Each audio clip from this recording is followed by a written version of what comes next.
আসসালামু আলাইকুম ওয়া বারাকাতুহু। মালদ্বীপ, এটা হলো বুরা আইল্যান্ড। এই হলো আপনার এদেশের খেলার মাঠ, ফুটবল খেলার মাঠ, স্টেডিয়াম বলা হয় আমাদের ভাষায়। আর এই হলো এদেশের নদী চলাচল পথের যত ফেরি আছে হায়াঘাটে। এখানে আসলে দেখার মতনই জায়গা, অনেকের পছন্দ হয়, অনেকের হয় না। তো কাজ করতে আসার জন্য বলবো না, যদি আপনার তৌফিকে থাকে আপনি একবার ঘুরে আসে দেখেন, কারণ দেখাটা দেখলে আপনি ঠকদেন না। আল্লাহ পাক রব্বুল আলমিনের কথা আপনার মনে উঠবে, কেননা মহান আল্লাহ তাআলা দুনিয়াটা কিভাবে সাজাইছে আমাদেরকে দেখার মতো একটা পর্যটক করছে। সবার তো ভাগ্যে জুটে না দেখার জন্য, কারণ সকলের কোনো টাকা পয়সা নাই।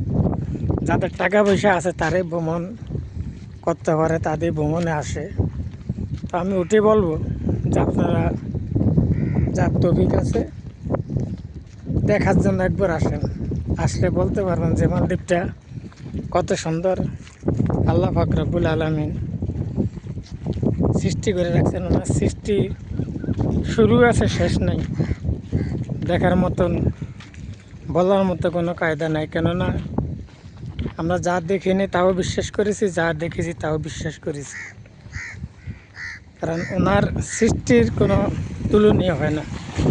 এই যে দেখেন কত সুন্দর, ওই যে দেখেন মাছ, ওই যে মাছ ঘুরে, ওই যে মাছ, কত ধারে মাছ আসে। এটাই দেখার মতন একটা জায়গা মালদ্বীপ।